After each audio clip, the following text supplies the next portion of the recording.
much now. Okay. Well, since we're up and running, let's call the meeting to order. Would you join me in standing for the Pledge of Allegiance, please? I pledge allegiance to the flag of the United States of America and to the republic for which it stands, one nation, under God, indivisible, with liberty and justice for all. Okay. Excuse me. We have any public comment? Nobody out in the hallway. We don't have any public comment at this time. So then we move on to the agenda. We all had a chance to look over the agenda. Do we have a motion to accept the agenda for today? Madam Chair, I'll make a motion to accept the agenda as printed. Okay, do I hear a second? I'll second that. Thank you. Is there any discussion, anything about the agenda? All those in favor say aye. Aye. Opposed? Agenda has been accepted. Now we look at the board minutes from last meeting. Madam Chairman, I'll move the board minutes from May 4th. Thank you. We have a motion to accept the minutes. Do I hear a second? I will second that. Okay, we have a second. And any discussion on last meeting's minutes? Hearing none, we'll take the vote. All those in favor of accepting board minutes, say aye. Aye. Aye. All opposed? The minutes carry. Okay. Now, I have the pleasure of acknowledging Meeker County employees who have a number of years of service to our county, and I don't know if any of them are present. But we have 5 years for Roger Roush.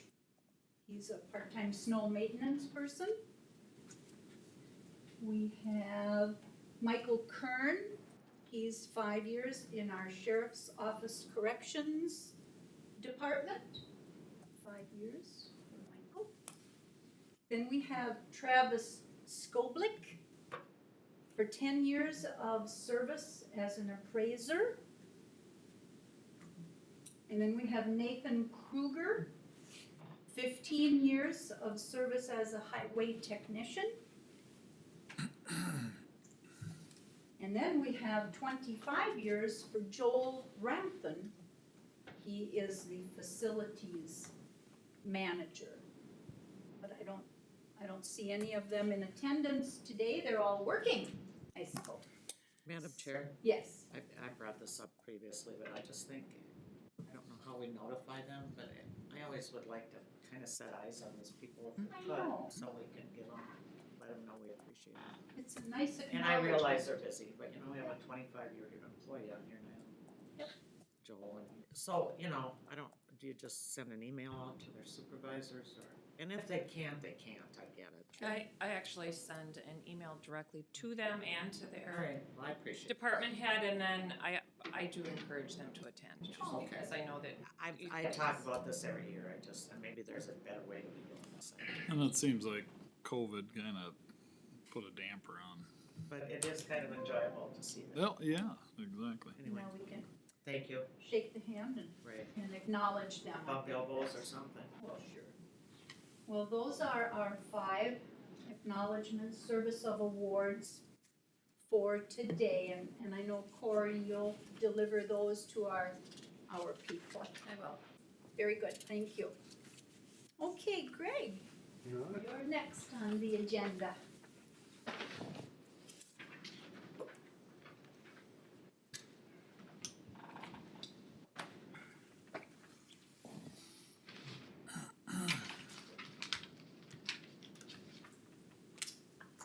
Morning, Greg Schultz, Land Use Director.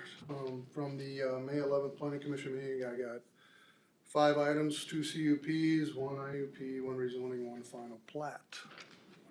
First one on the docket is the Wagner Dairy feedlot expansion. They are going to be expanding from 784 animal units to 990 animal units. Okay. Oh, let me go back here. Are you controlling this or am I? It has a mind of its own. You want it on the map or do you want it on the text? Let's put it on the text on the summary.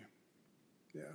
The summary, as you see, they're expanding, they're adding some buildings and from the public hearing, Leonard and Leanne and Justin were on hand, as well as Ann Steinhaus, the feedlot officer. And Justin explained to Kim Hempel that there was a question on what's a special needs barn. And Justin explained that it's basically for new calves and their mothers to stay until they separate the calves and the mother. That's what that special needs designation is on one of the buildings that they have, that they're gonna be putting up new. And Ann Steinhaus commented that the facility will be large enough to handle the 990 animal units, and that the site is manure handling capacity currently to handle that increase as well. And that was all that was discussed on that one. And the planning commission passed with a 5-0 vote at that meeting on the 11th, so. Any questions? Is anyone there objecting or anyone? No objections at all. And I didn't get any comment from any public ahead of time or any of that, so. So the way this sounds to me is they were already approved for 900. No, they were approved for 784. So when it says, They had built already, or, they had planned ahead and, Yep. So They're what going to be building more, as you see in the RBA. but their manure handling was already capable of the higher. so that was already in place, so really there wasn't anything they had to do very much. They're going to be expanding on some of their buildings. I believe in the RBA I explained that. I guess I was just trying to ask, so when you expand on any feedlot, unless you already have those numbers approved, do you have to come back, or do you have to? Yes, you have to come back. You have to come back. You have to come back. I was Yep, never sure. exactly. Yeah. Cause this sounded pretty easy. Yep. Yeah, it sounds like they were forward thinking Right. for a while. They're manure handling. Okay. So, I was in attendance at this meeting because it's in Forest City. So then I'm learning. Every time there is something that comes before the zoning board, then we will receive, if it's within our district. So I thought, well, it would be a good idea for me to attend. And of course, having to do with the feedlot, I think about neighbors and if there's any opposition, but there was none. So. yeah, so the planning commission recommend to move to approve the application for a conditional use permit to expand the current class B feedlot with a total capacity permitted of 784 animal units to 990 animal units with the conditions. I would make a motion to approve the Wagner Dairy conditional use permit. Do I hear a second? I second that motion. All right, is there any further discussion? Questions for Craig? Hearing none, we'll take the vote. All those in favor of approval, say aye. Aye. Aye. Opposed? Motion carries.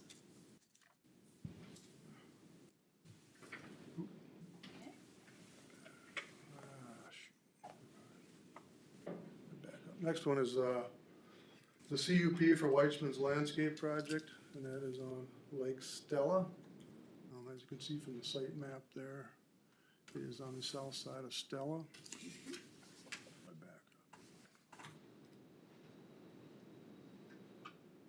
Right back up on this.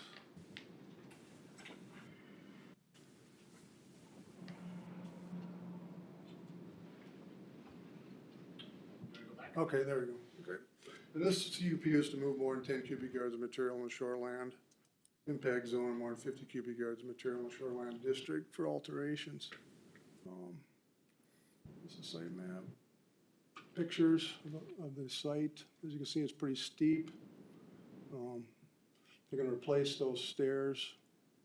Actually, they're gonna move the location of the stairs. If you see in the upper left-hand corner, that picture up there, they're gonna move the stairwells to that area where it dips down lower in the lot. And they're gonna wrap it around. So they're gonna take out the existing structure that's in place.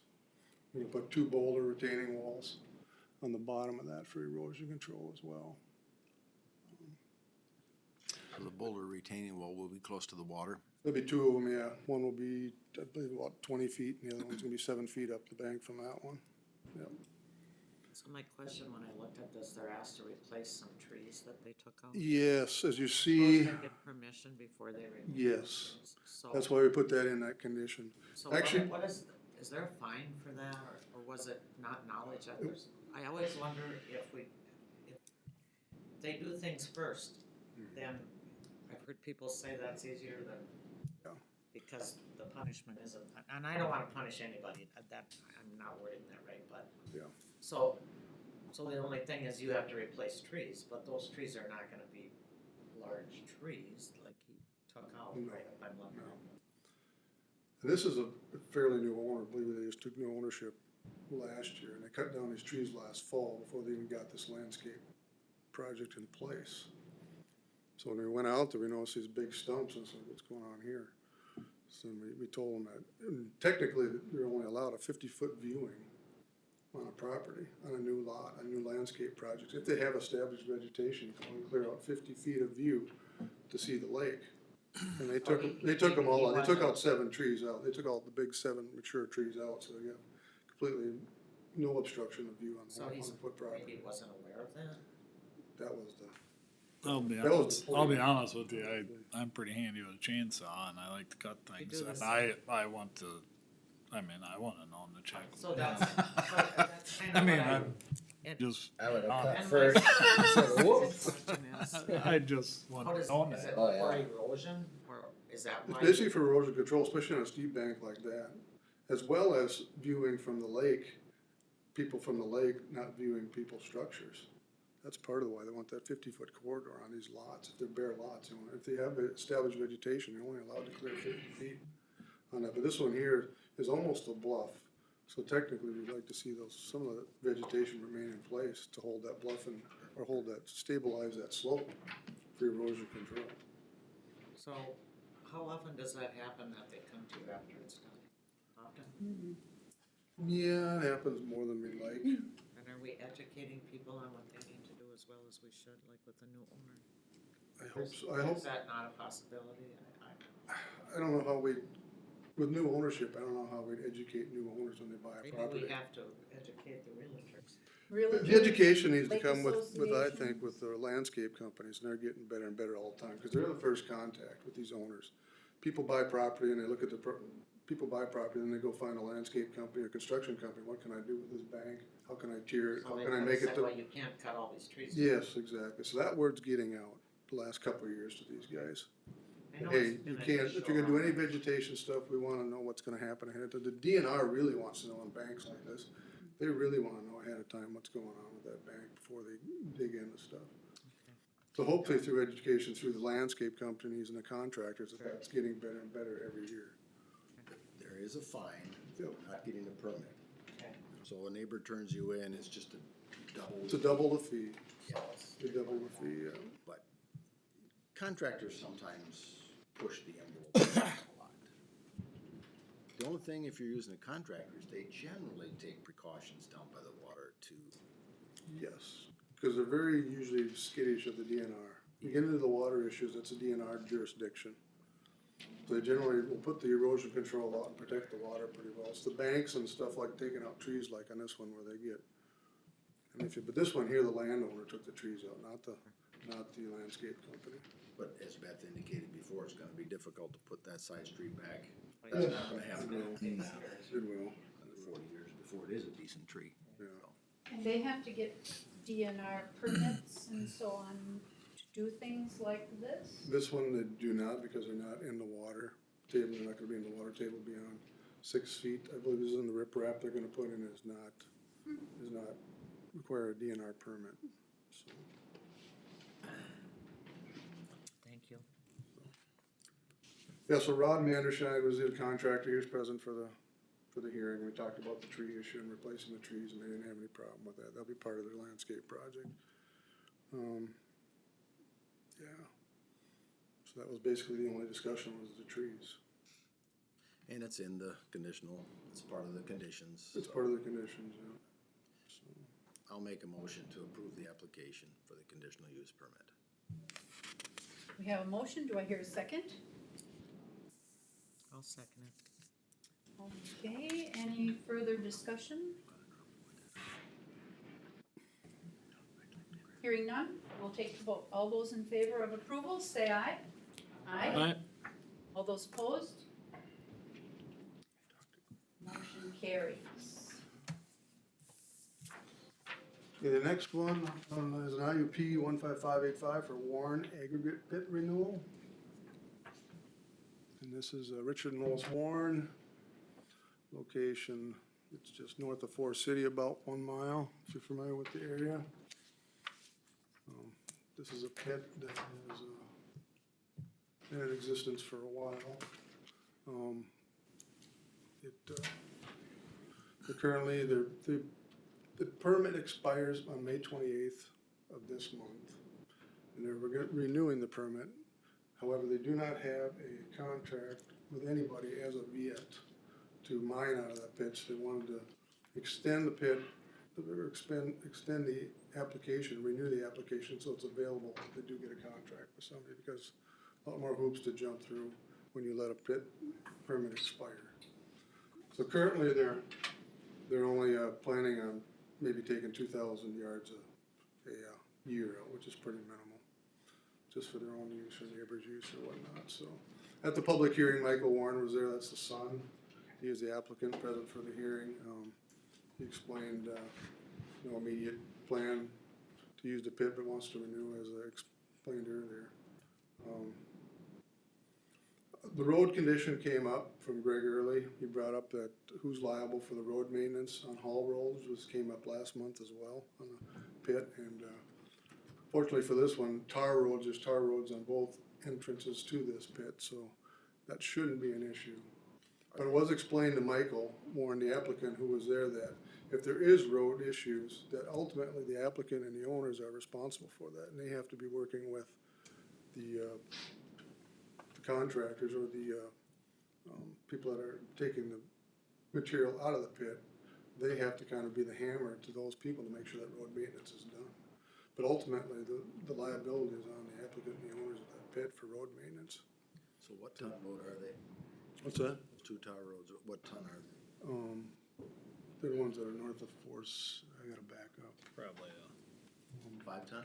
no. No, Oh, they're 9 for sure. yeah, they're full. Cause we got a lot of trucks. There's a bridge across there. those small- There's a bridge there too, I'm not sure what it is, but That's one thing that I've noticed over the years that can become an issue, road conditions and dust and noise. That's what Yep. one of these that we sometimes get. the dust control is addressed twice in the conditions. One on the dust control, the actual mining of the pit itself, and the dust control on the roads as well. That's 2 conditions in the So- conditions, so. Do you, we don't know that. Do you still get a lot of complaints about that? Cause I haven't heard as many as I Not used to. much, but then we're in the beginning of the summer season. The main pits that we have are the ones that are south of town, out in Ellsworth. We'll get complaints on those, but those are the most used pits. Right. And they So- get, at the township meetings, they do get a fair amount of complaint Yeah. on dust. Yeah. So when we get a complaint on dust, we'll call the contractor out there immediately and say, hey, we got complaints on dust. And usually it's handled pretty quick, because we haven't had many calls back saying they haven't done anything a week later. They usually are pretty good about getting on top of it, because they know it's a part of the condition, Sure. so.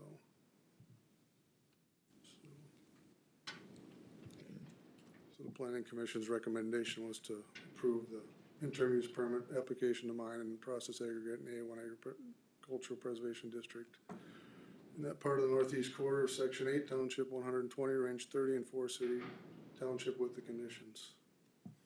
So, any other questions? I would entertain a motion. Madam Chair, I'll make a motion to approve the interim use permit for Richard and Lois Warren. Okay, we have a motion. Do I hear a second? I second that motion. Okay, any further discussion, questions? Hearing none, we'll take the vote. All those in favor? Aye. Aye. All opposed, same sign? Approved. Next one we have is a rezoning for LeBratton and Winslow. This is out of Hutchinson. This is to rezone a property from A1 Agricultural Preservation District to C1 Commercial District. And this property is located on Highway 15, south of Dassel, approximately 15 miles if you're familiar or not familiar with the territory. This property was used for Gold Country Seeds for years and years, and other seed companies before that, previous to that. Now, this company here is a transportation, it's a non-medical, non-emergency medical transportation company. It has like these medivans that bring people to appointments and other transportation for those types of handicapped people to appointments. So with that permit, rather than going through this CUP permit, they wanted to do a rezone from A1, which is not permitted other than CUP, to C1, which would be permitted without a CUP. So they wanted to rezone it from A1 to C1 for That's commercial. a well-kept site. Yes. It's not, if you guys have come down 15, you've seen it Yep. there. Sits on that corner of 18 and 15. What's the land around it, this field then? It's all field lines, yeah. And what's that zoned as in? A1, That's all also A1. agriculture, all around it is agriculture. It's right on the highway. Yep. Right. Right off of the highway. And he did somebody asked a question about, how about traffic? Is there gonna be a lot of traffic coming in and out? And he did address that. Yep. He addressed that he has no intention of expanding of what's existing there currently, so. the Mainly it's transition- storage. Yep, it's storage of these minivans at night when they're done running the routes, is what it's for. Did he, how many is it? Is it quite, I mean, They have quite a few. I don't know if he That's a- mentioned. That's a big storage unit. It's a big I was storage unit. surprised I hadn't seen those around, so. Yep. And Always- they zip by my house all the time, so they must be running full. I always find it interesting that the traffic argument comes up, cause I mean, we have no control how many cars go in front of the courthouse, size and weight, yes, but number, no, I There mean. was a concern about if they expand in water. Yes, the neighbor, he was there, Jeff Dahlberg was there, he's a neighbor, he owns the surrounding agricultural land. He had a concern that if it expands out and becomes more like concrete or more driveway or more building space, that more runoff will run into his land. But also was explained, and even Jeff had admitted that water has been an issue there for as long as they've owned the property, so it's nothing that would be new, but Bob Winslow, who's the applicant, he indicated that the exterior property has no plans for increase on pervious services. So right now, they're gonna keep it as it is. In all accesses on and off 15, there is nothing coming off County Road 18. So, Yeah, it's all off of 15. yes. All on and off of 15, yep, no access. So. Will say I did have a comment, when this was purchased in the last fall of 2020, I did have a couple neighbors that called me about concern. They heard it was a trucking company, a big semi-trucking company, so they had concerns with that. So they expressed their concerns with that. And once we found out it was these little minivans and this handicap accessible vans, then they didn't have any more comment on that after that, so.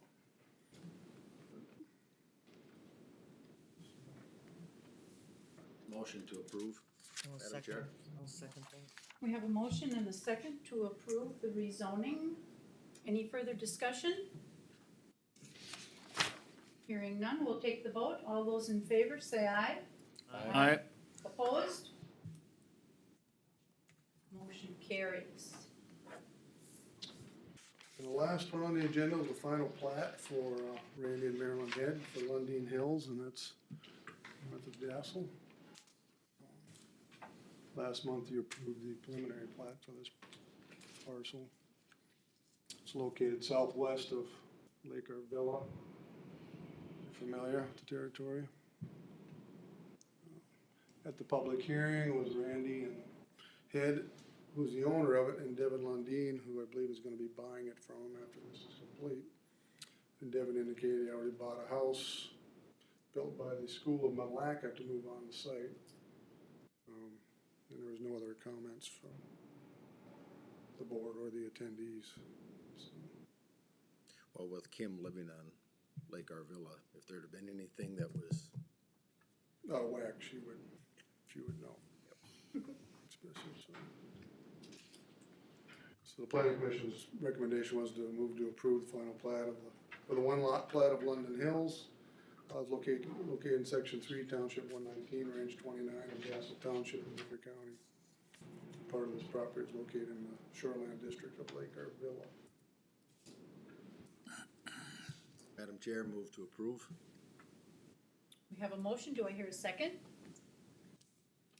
I'll second, Madam Chair. Okay, we have a motion to approve the property here. Any further discussion? Hearing none, we'll take the vote. All those in favor of approval, say aye. Aye. Opposed? Motion carries. Your solar thing for Dassel went away? Yeah, solar went away, they pulled the application, the applicant, any owners pulled the application completely, they didn't want it on the agenda. Okay. So that went away, so we'll see. We did have discussion after our planning commission meeting that all the commission members have been tasked to start thinking about how we wanna change the ordinance on that for the future, so next meeting, in June, we will be discussing what the members are gonna bring to how we're gonna change the ordinance. Setbacks are gonna be a big thing, but there might be some land use issues too on Class A to Class B land, whatever, we might incorporate that in as well, so that will be on the agenda for the next few months for that, so. Thanks, Greg. Good deal. All right, Thank you, this Greg. is all I've got, you guys have a good day. Very good, thank you.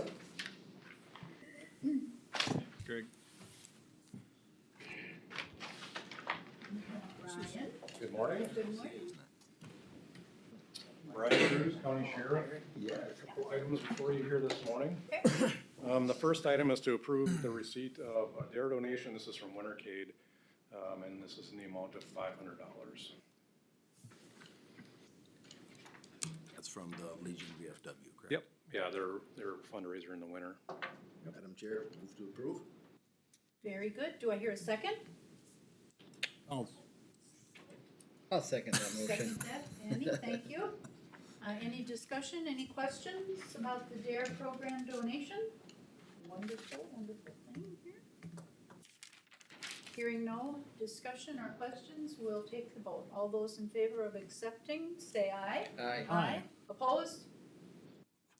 Approved. All right, so the next item before you is to approve the hire of a full-time deputy. This is Corey Wells. He will be at level 9 DS step 1, which is $25.37 per hour. And that's effective June 14th, pending his exams. This is filling one of the last 2 remaining openings we have from resignations, and we will probably have to start the process over to fill that last spot. But we'll fill one of them with this hiring. What exams, Brian, does he have left? Physical and psychological. I think his physical's done. He just has a psych left. So Move to approve. We have a motion. Do I hear a second? I'll second, Madam Chair. Okay, any further discussion or questions? Brian? Brian, is this, he coming with experience? I take it? yeah, he is currently. You're stretching my memory here. I think it's Norman County was where he's at right now. So he has family from the St. Cloud area, so they're trying to get back to this area. Oh, okay. Where's Norman County? Way up north. Is it way up here? Yes. Way up north. Northwest. Northwest, yes. Well, I'm glad you filled one. I bet you are too. Yes, yeah. Honestly, it was a tough road to get to where we're at, but he's a good candidate. I just wish we were able to grab a second one out of that group, but it is kind of what it is right now, so. How long has this position been vacant? Well, we were down 3, and that started 6 months or better ago. I think Yeah. for some reason my mind, maybe not, but it seems like it's too long. Right. And, well, we had one opening, filled it, that didn't work out, restarted, and in the meantime, we lost 2 more to resignation, so it's been going on. That's probably 9 months or better, last fall, end of summer, so, yep, And then there's one left. 1 left, yep. Okay, well, we have a motion. Any further discussion or questions? We'll take the vote. All those in favor of hiring, say aye. Aye. Opposed? Motion carries. And the next item before you is to hire some temporary boat and water deputies. We typically hire 6, we were only able to get 3. We'll actually use some internal people that have done this in the past as well, so we'll be okay. The 3 people to be hired, first is Tate Marshall, who has done this before. This will be his 4th year, so his starting step will be step 4, which is $18.34 an hour. Nolan Warren, who's done this previously as well, so he will be at step 3, $17.81 an hour. And then Tyler Hansen, who's brand new, and he will start out at step 1, which is $16.79 an hour. And all these are effective tomorrow. Move to approve. Okay, we have a motion. Do I hear a second? I'll second, Madam Chair. We have a motion and a second to hire. Is there any additional questions? Are you gonna have as much coverage now being done? It'll be a little less, because typically what we try to do is we try to hire 6, because it's every weekend, we do 3 per weekend. Because we're gonna use some internal people who have other positions, it won't be as easy to fill. We still have the AS monies, but I think theirs is less this year, so, yeah, we'll have no trouble filling our grant, we just won't have as many number of hours out there that we typically do in a year, so. So Tyler being new, what kind of training do those folks have to have? There's a couple of online trainings, like certifications for AIS and that type of thing, and then we do an in-person with our deputies on boat operation, the safety protocols and that type of thing. So he'll spend the first couple of weekends with a deputy learning all of that stuff, and then his online classes. Okay, thank you. Paul and I, we serve on this AIS. You did mention that, are they a part of this aquatic invasive species, educating people or checking? Yeah, so the AIS committee for the past 5 or 6 years has given us money, Okay. and then we use that. So somebody will specifically do AIS at a boat access using those AIS funds. And these folks are going to be part of that? Yes. Yeah, I believe AIS gets some of, DNR is ultimately the one, I think, that, where the funds come through AIS. Okay. Any additional discussion or questions? For the motion? Okay, hearing none. All those in favor of hiring these 3 individuals, say aye. Aye. Opposed? Motion carries. All right. And the final item before you this morning is it's a federal boat and safety grant. So this is in addition to our normal boat and water grant. And this is typically for equipment. And what we plan to do with this one is upgrade one of our motors on one of our boats. This grant is for $2,846, and it's through the state of Minnesota, but it's a federal.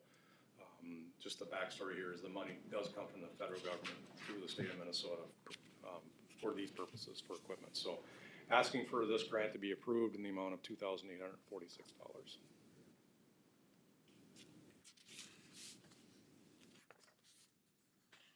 Madam Chair, I'll make a motion to approve the federal boating safety grant. We have a motion. Do I hear a second?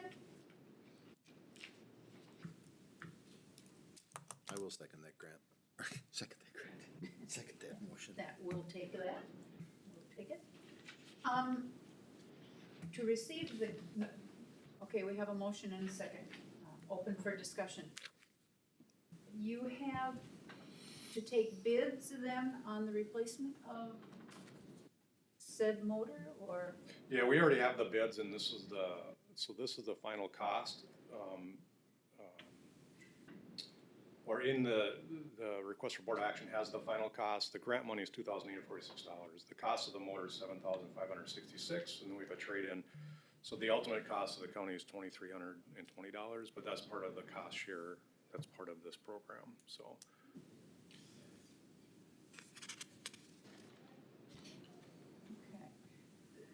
Okay. Will the motor be purchased locally? Have we seen the bid? Does this come before the board, or? No, The- it's Yeah, the lower amounts typically not, yeah. And I'm sorry, I do not remember which one has the bid, so I don't wanna go on a limb and say that, but yeah. Okay. Any additional discussion or questions for Brian? We'll vote on the motion to accept the grant. All those in favor say aye. Aye. Opposed?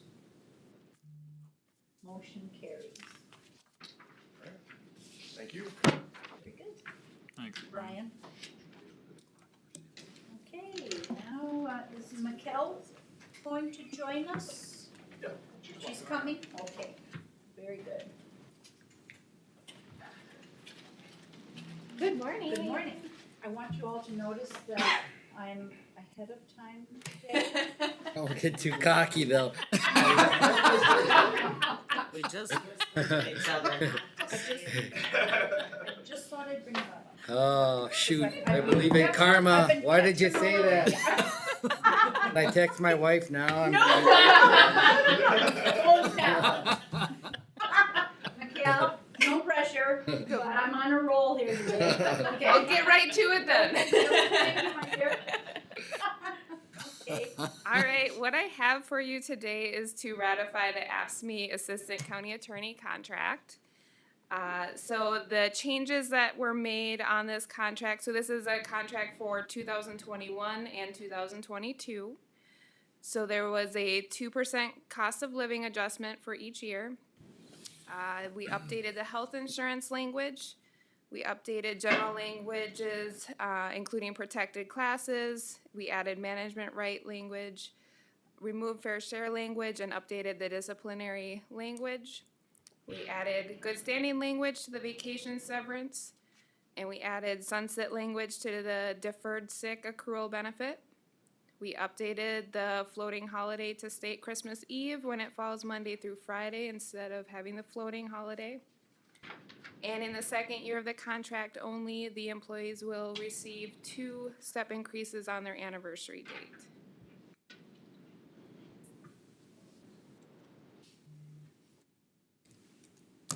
Madam Chair, I'll make a motion to approve the ratification of the AFSCME Assistant County Attorney contract. We have a motion and I hear a second. Any further discussion or questions for Mikkel? For the most part, all of our contracts are starting to look much more alike. Correct, yep. So this is just really in line with what's already, the work that was already done. Yes, correct, yep. That was kind of the goal. That Yeah. was our goal And with Christie. Right. Yeah. Actually, and, yeah, I think we did a lot of language corrections throughout all the contracts. I mean, I think that was probably some of the heaviest lifting throughout the year, I think, to get these similar. I think in this contract, the one thing that stands out is in the second year, the last bullet point there, in the second year of the contract, employees will receive 2 step increases. One thing we should note on that is that what the most expensive person in that department that affects will already be maxed out at that point. And he was, this person was representing the union, so it didn't incentivize him at all to vote for that. That was to try and create some retention within the junior employees. So that was the caveat in this one. That was a little different. The only thing I have, and maybe it is read right, but I think it should stay, this is a Julie thing. I think it should say in the last thing, employees receive a 2-step increase on their anniversary rather than 2 step increases. I don't know if that, being lawyers, they might read into that and say, what is the definition of step increases rather than just a plain 2-step increase? So I think I got that language on the contract. So that was what was the proposal. Okay. on there. Because, yeah, I sense tension at Thanksgiving dinner. Luckily, she eats at her place and I eat at mine, so. No worries there for me. yeah.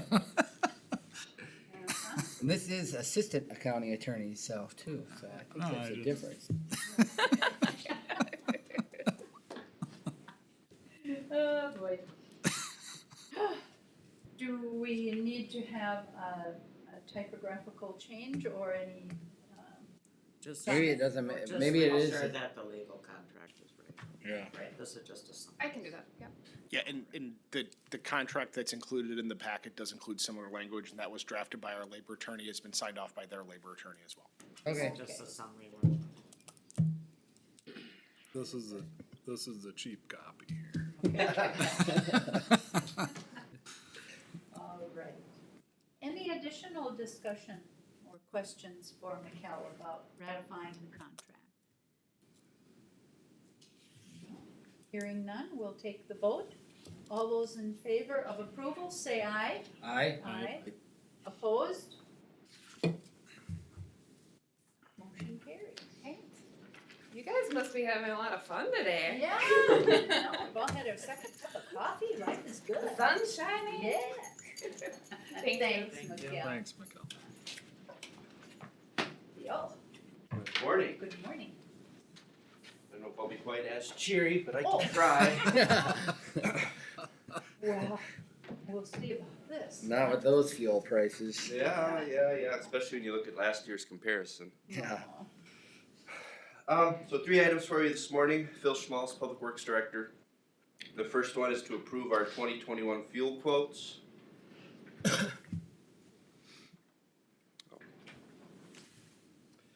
So, 2 pieces to our fuel quotes. We have a bulk fuel delivery and then a discount at the pump that we get quotes for. The bulk fuel quote came out to an average of $2.36 per gallon. Last year we were at about 90 cents per gallon average, and I say average because we have a winter fuel and regular season summer fuel, and I just take the average of the two when I present it to the board. Basically, I think it is a good quote based on the increase that we saw with MnDOT's fuel index and basically what we saw in 2019 versus 2021. 2020 was an outlier. I think that's a good price. We also got quotes for the discount pump prices like I had stated. We got 2, one from Litchfield Oil, one from Central Counties Co-op. Litchfield Oil was a 13.5-cent discount across the board for gasoline and our diesel. Central Counties Co-op was 12 cents for 2 items, and then 10 for the diesel and 10 cents for the gasoline. So for the 2 quotes, we would like to award our 2021 bulk fuel and pump fuel discount to Litchfield Oil of Litchfield, Minnesota, who had the low quote for bulk and best discount for pump price, estimated price of $82,477 on 35,000 gallons of diesel fuel for the bulk, and then an estimated pump discount of $3,712.50 on our pump gas and diesel. Phil, if I, before we move forward, the 90 cents a gallon, that's not where we ended for the average for the year though. Correct. Correct. There's a fuel escalation that we include with this quote, so as the base fuel index moves up and down, that's the traded price of fuel essentially, the price we pay will move with that. Because, I mean, nobody can sell a live product based on, this is a snapshot of where, the 236 is a snapshot of where we're bidding fuel at. Yep, and that 90 cents was about as low as it got last April. Do we know where we ended for the year? I mean, was it $1.25 or, you know what I mean? I don't off the Yeah, top of my just head. curious, okay. If you have that readily available, you maybe Sure. shoot me an email or something, just curious more to see where we were at, so. Madam Chair, I make a motion that we accept Litchfield for an estimated price $82,477 with the pump discount of $37.12.50. We have a motion, do I hear a second? I'll second, Madam Chair. We have a motion and a second, now open for questions. Now, I guess I'm not understanding all fuel discounts. Why do they do that and not just give you a price? Cause that's gonna be based on their posted pump price, so if we pull up to their commercial gas station, if they say $3 gas, we'll pay that minus this discount for our fleet. How, and then I'm curious, Central County's co-op, with a co-op, as a purchaser, you receive a dividend. Now, would the county, if you went with Central County's co-op, would you then receive dividends at the end of the year like a farmer does? Maybe, I'd have to look into that, I don't know what we're getting for a dividend from the co-op.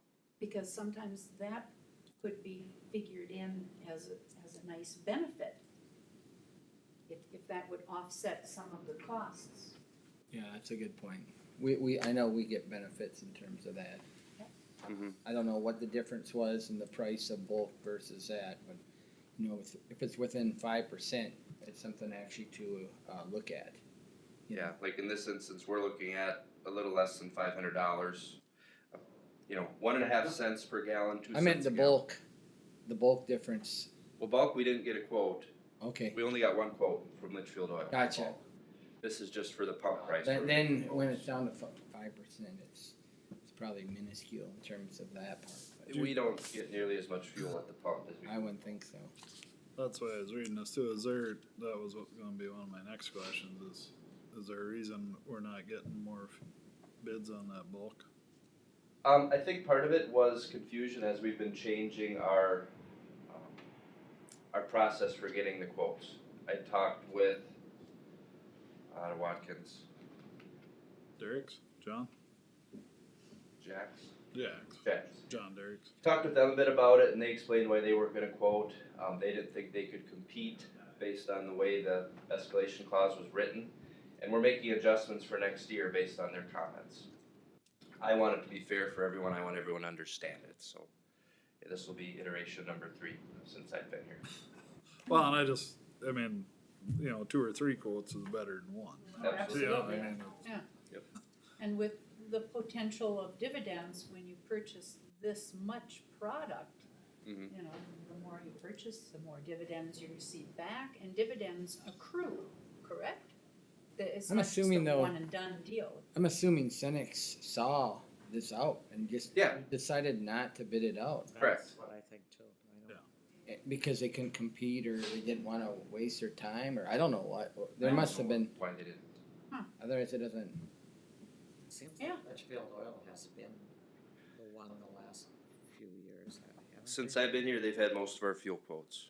Because I don't know why either, I mean, maybe we have to wait till we get it all I just, next year. just to get more quotes, I mean, it's hard to tell the taxpayer, well, you know, we compared the apple to the same apple. You know what I mean? Yeah, I was very surprised, Litchfield, for a business not Cenex. to wanna quote no matter what, you know, Yeah, to yeah. get more business. That's what I mean, just You encourage. can't force them either.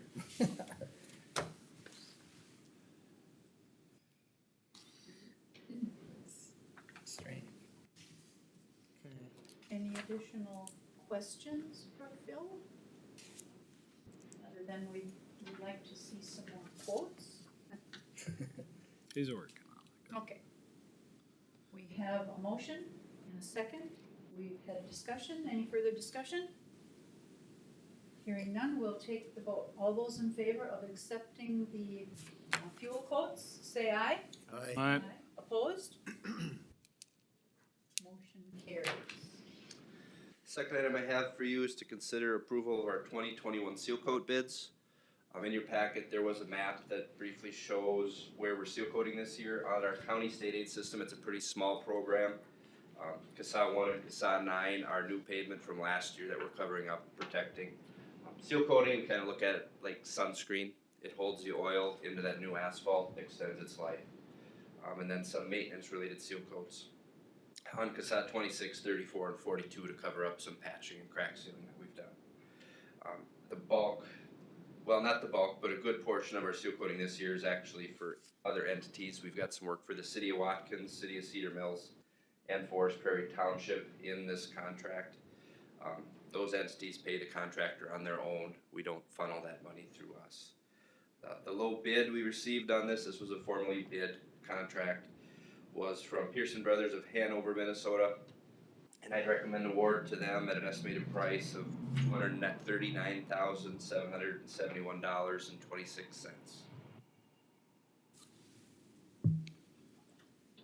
Madam Chair, I'll make a motion to, approve award the seal coat contract to Pearson Brothers of Hanover for the $239,771.26.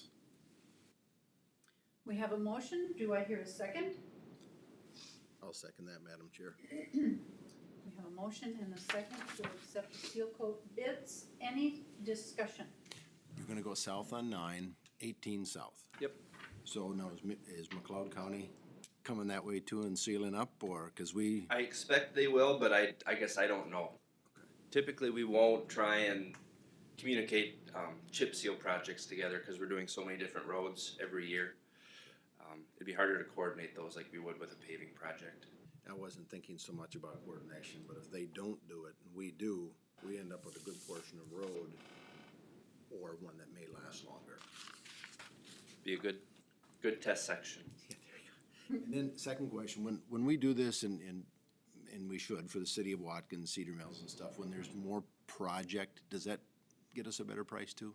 For the overall project, you think, or not really? I don't know, if you look at this one, we're a good majority of the work. It may help our price, it'll definitely help their price. Okay. I don't know if it impacts ours as much, it depends on the size. So our engineer estimate is a little off again. Is that unusual, or am I just noticing it more now? We've been getting good prices this year, our paving was pretty good too. I expected to be well over our estimate this year and we were slightly under. Okay. So, I think what us and many around us were doing is with higher fuel prices, expecting to be paying more for construction this season than what we've seen so far. I will say, hearing from other counties around Minnesota, early in the season they were getting high bids. So, we're getting what I think is good bids. That's good, I just, usually we're closer. Mm-hmm. So when we budget for 200, and then the county share of that is 142, so we're under budget at 58,000. Is that how that reads? We'd be under budget, so if you wanna look at budget numbers, I'd say 187 versus 142, that first line. Right, but what we actually are gonna pay then, right?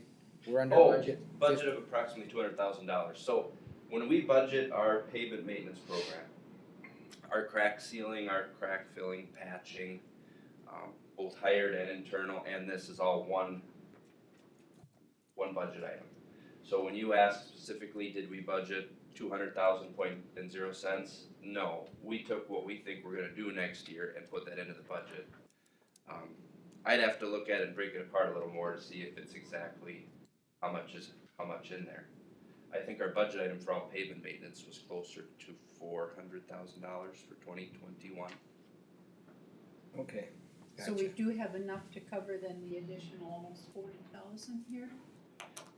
The price came in under our estimate. We're way under. We've, That's counting those, We're at 142. we're 58,000 under what you kinda allotted for our budget for seal coating. correct. I mean, just looking at it that.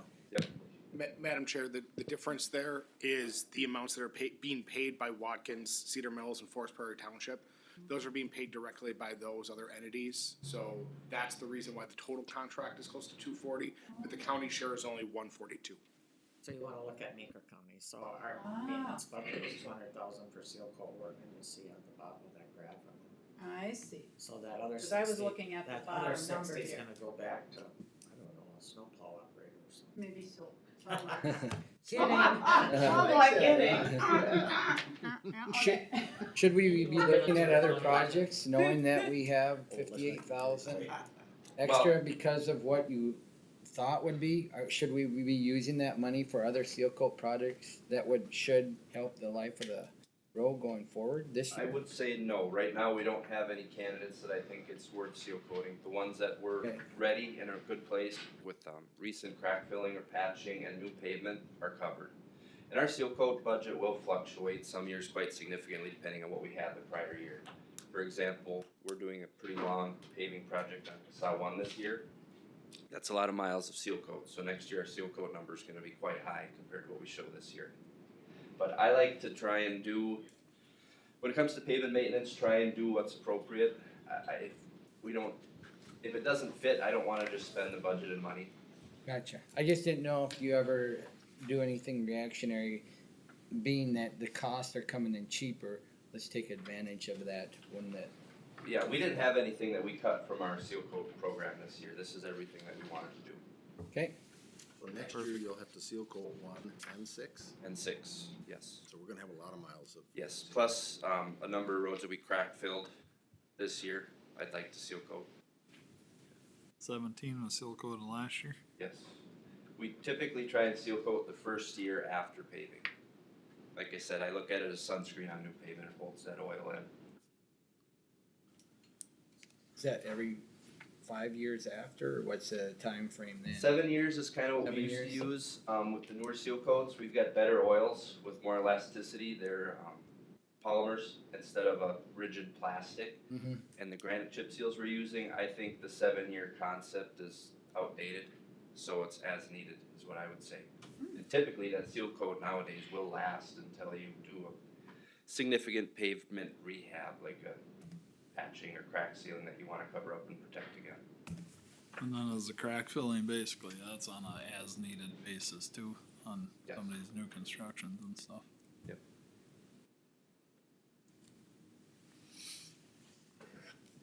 Any additional discussion or questions for Phil? We have a motion to approve the seal coat bids. We'll take the vote. All those in favor of approval, say aye. Aye. Opposed? Motion carries. Okay, and then the last item for consideration is to consider the approval to purchase an automated vehicle location system, AVL. This is the system we discussed at our last board workshop. To summarize, we maintain about 1,000 miles of road, about half our fleet. We use part-time operators during snow and ice. So some benefits to an AVL, it'll give us real-time data as far as where our equipment is, what's been covered during a snow and ice event. We'll be able to produce maps as far as where our motor graders have been and when we get questions about blading. When we get property damage claims, we can prove or disprove that we were there. It just helps us internally not have to investigate as much, I would say, if we know where we were. The cost of the system that we're most interested in, that's the precise system, would be about $9,905 for the hardware, and then the switches that we discussed at the workshop are $240 a piece. And we would expect to maybe outfit half of our fleet with the switches. Still working on which equipment we think we want, but that's our thought, is maybe half of them. We won't need to do all of them. So as far as hardware, the total cost would be the $9,905 and then $3,360 for the switch, half of our 28 unit fleet. Annual costs that would go along with this, we estimate to be about $7,000. And as I mentioned, that is based on the data that we actually transmit from our equipment, which is based on usage. So if it's not being used, that fee will be lower. If it's used a lot, that fee will be higher. And I did reach out to Precise to talk about life cycle. Most of our equipment we try and run about 15 years. They said in a 15-year cycle, you should expect that you'll probably replace that hardware on average one time. Newer trucks come equipped. Other than the switch, we have zero hardware costs. Our last 3 trucks we purchased required $0 of hardware thus far. So that's a consideration too. When I talk about this upfront cost, we won't have that upfront cost on new trucks, except for the switch if we choose to put that on. Is your goal to eventually have a switch on every one? I don't think so. Talking to Carlin, he thought maybe we wouldn't need it on the plows that run the state aids, the primary routes. We know if that truck hits that road, the plow's down. And then also some of the trucks that are doing more of the dead ends. If a truck goes in there, it's not doing anything other than to plow. So we thought just as a cost saving measure, we do have the fleet. And we can add them later if we want to. And that too, we're gonna install these units ourselves. So year 1, the odds of us getting everything installed before snow and ice, the switches will take more than the in-cab units. So I don't know if we'll get them all installed, so have to start with, are we gonna try and get them all? Maybe, but that's not necessary. That's not the plan, is to do half this year and half next year, but we may. I actually like this program. I will, make a motion to approve the purchase of the automated vehicle location system. We have a motion, do I hear a second? Madam Chair, I'll second that motion. Motion and a second, is there any further discussion? I would like to point one thing out, and I mentioned in the financial impact piece that this is not in our 2021 budget, but we do have the funds in our fund balance to make the purchase. We will retroactively put it into our 2022 budget to make those numbers offset. This is the one I gave to you when you weren't here, Paul. I said you had plenty of money to buy this. What we can do to help out. See what happens when you ain't here? 1 week. I like plowed roads, just so you know. I think it's a great idea. And this will be a $7,000 every year to this precise company for software updates and for the actual service, just like it's a GPS thing and they, Yep, that'll cover their kind of umbrella service, helping us with keeping everything operational, but most of that cost is the data onto a third party who's transmitting that data cellular from our equipment. so that'll have To the to be a web-based. budgeted item Yes. from here on. Yes.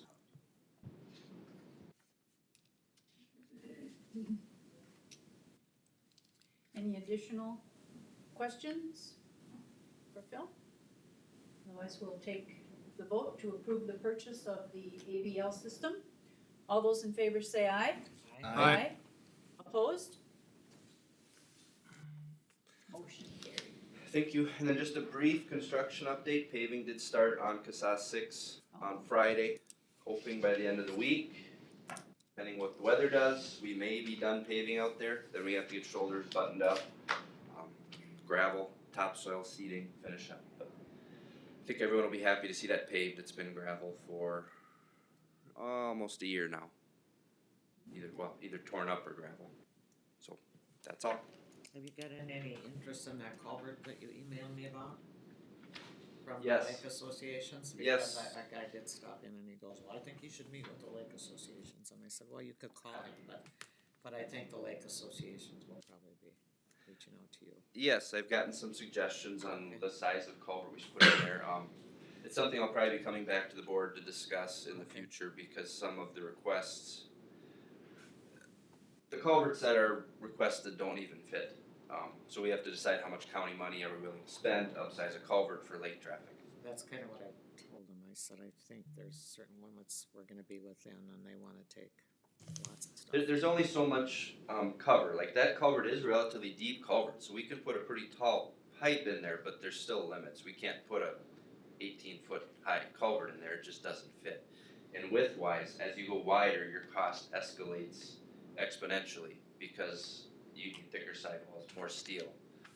So it's, if you can do it, it'll be over the budget that you're budgeting it for right now. Well, over the budget that we could be budgeting for, yes. Bigger culvert will cost more. Is Washington Stella? Between, they're gonna replace it this year or next. Maybe this year, I'd say that's unlikely, the way things are I'm coming kinda together. glad you're getting some feedback. I've only gotten a little one. I just direct them to you, so there you go. Yeah, the culvert that is required for our hydraulic study that we had done is actually smaller than what's there today. That's what I said. There was some study done, Mhm. so, but I don't think that makes sense at this point in time. For the hydraulics, for the water, it does, but not for what boat they traffic. use, yeah. So that's what we'll have to weigh is what are we willing to put towards boat traffic? Right now, Between you the go lakes. through it with a 16-foot fishing boat. Well, they wanna go through it, not too much. I know, that would be ridiculous. Well, I'm just saying, that's what you're gonna hear probably. I've heard some interesting suggestions. All right, so we'll be talking about it again. Yes, And I appreciated you making me aware of that. Yeah. Because it's nice to know those things ahead for when they call. Thank you. you're welcome. Yeah, they should just get a bigger motor and a ramp. Ellsworth Landing, and then we have another landing on Stella. Put it in the other lake. Yeah.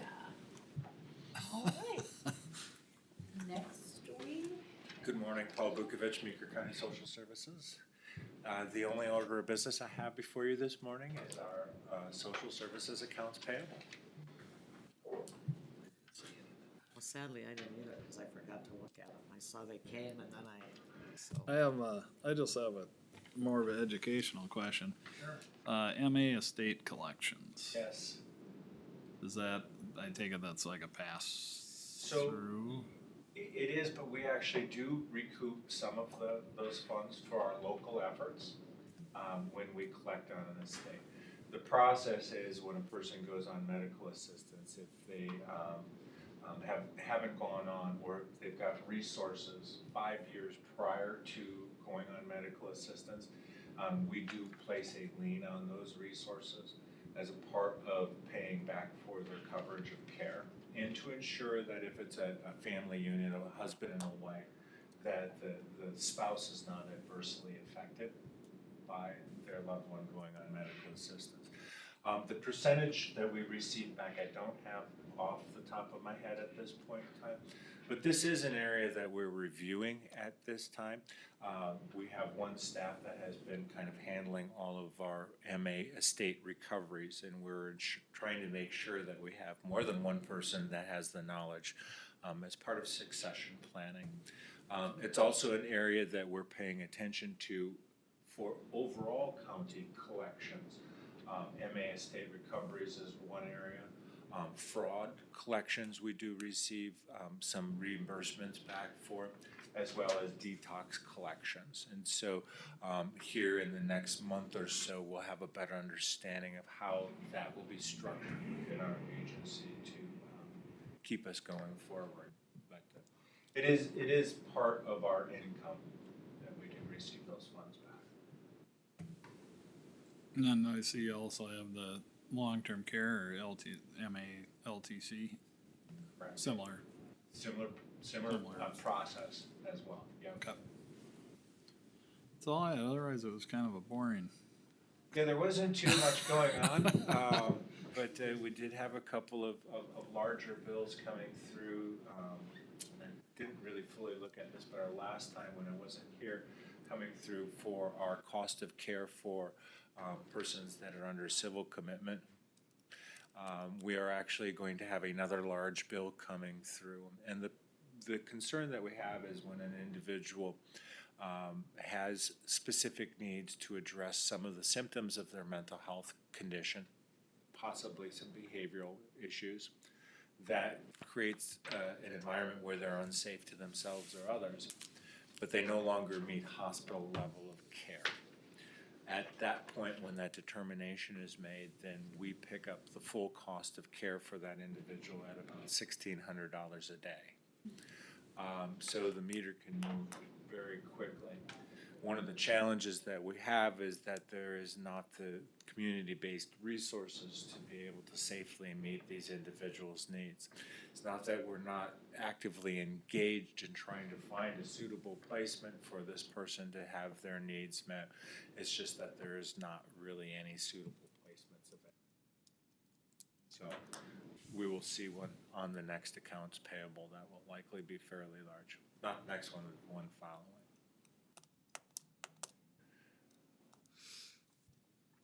I'll move. Do we have a motion or not? No. I'll move to approve the social service accounts payable. I'll second, Madam Chair. We have a motion and a second. Is there any further discussion, any questions for Paul? Of the packet that we received? Hearing none, we'll take the vote. All those in favor of approval, say aye. Aye. Opposed? Motion carried. Thank you. In the next month, we will be doing reports, I believe, on vulnerable adult as well as some of our child protection numbers. So if you have any questions, please feel free to reach out to me so I make sure that I get those answered for you as well. Are we any closer to the CCT billing? Or is that at a standstill? Okay, we'll talk about it at another time. Got the answer. I wish we were closer. It seems like I kinda quit asking, cause well, COVID happened, so I'm just gonna say. Yeah, it's just one of those things that I don't think has enough traction. Okay. I think it will when we look at the new procurement process and whether some of our other counties, specifically Candy, Ojai County, becomes a member of Prime West, if that is in fact what's going to occur. So I'm not putting a lot of energy in trying to move that along at this time. But it does cost us a lot of staff time. Yep. Every time I see those, I think, "Hey, wait." Well, you can see, I mean, the multiple touches, every one of those claims, we touch at least 6 times.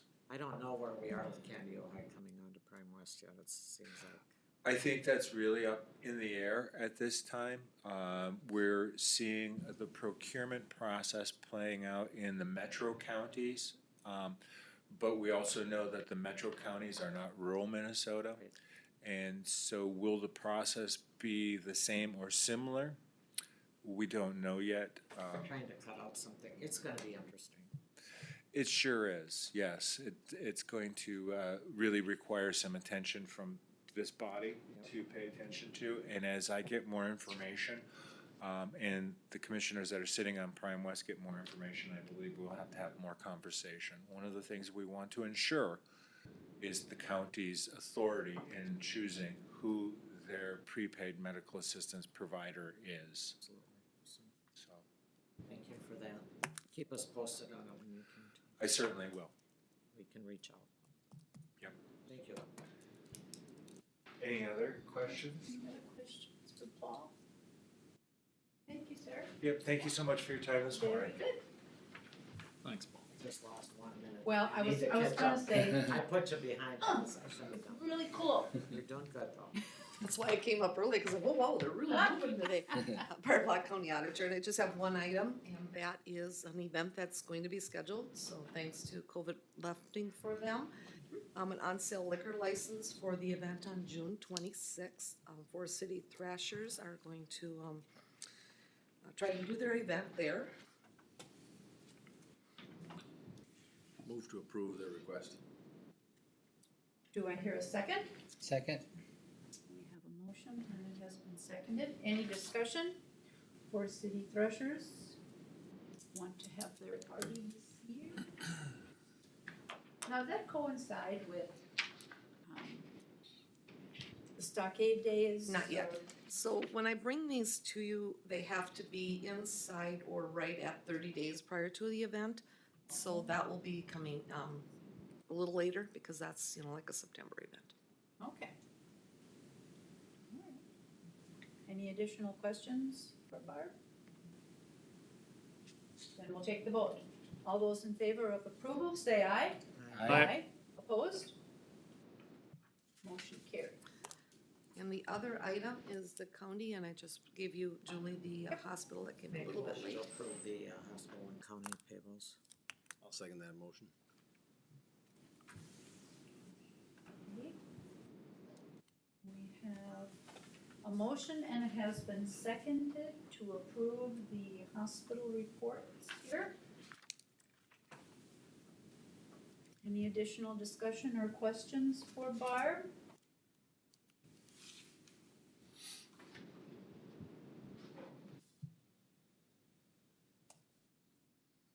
Hearing none, we'll take the vote. All those in favor say aye. Aye. Opposed? Motion's carried. Thanks, Barb. Thank you. There you go.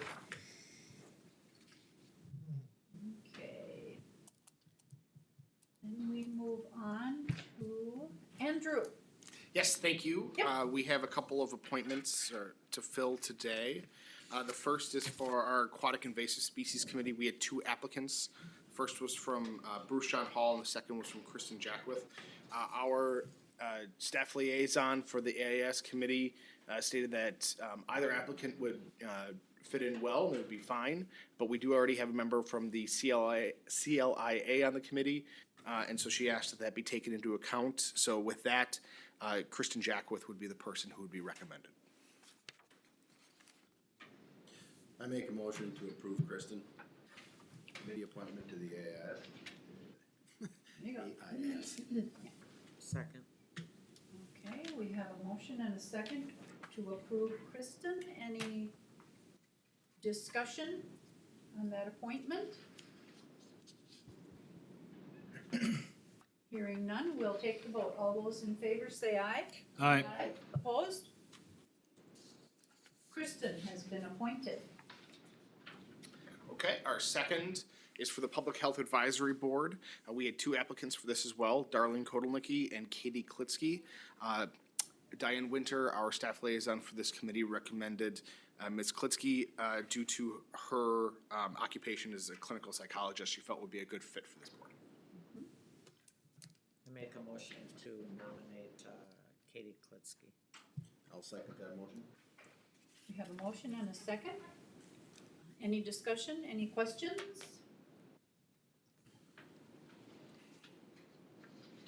All right, hearing none, we'll take the vote. All those in favor of appointing Katie to the Public Health Committee, say aye.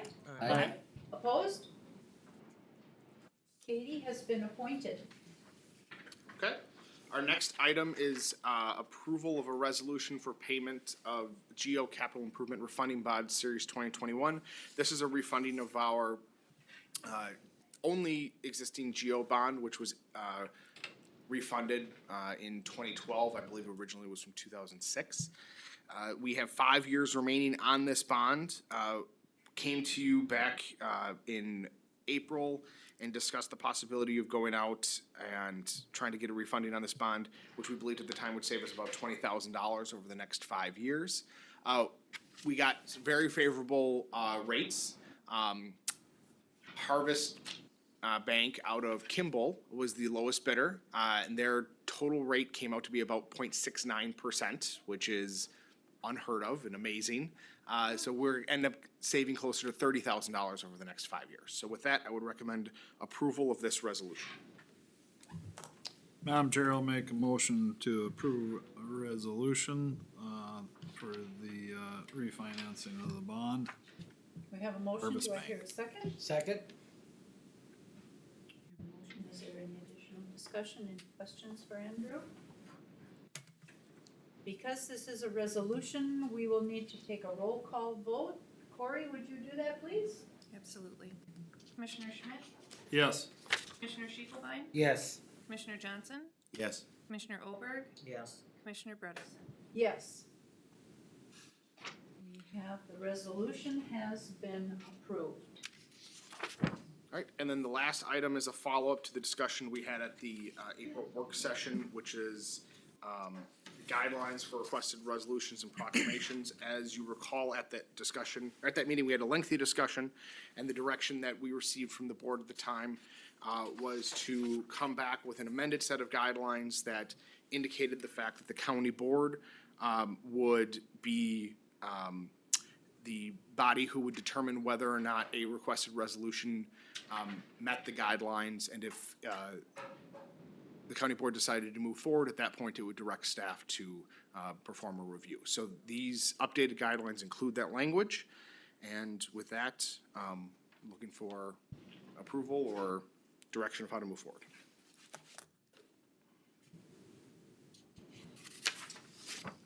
Yes, I remember this discussion, and we had received at that time a copy which has now been updated with the new language. If you had your old copy, there were some words in red that were then changed for our new copy here. I've had a chance to look that over.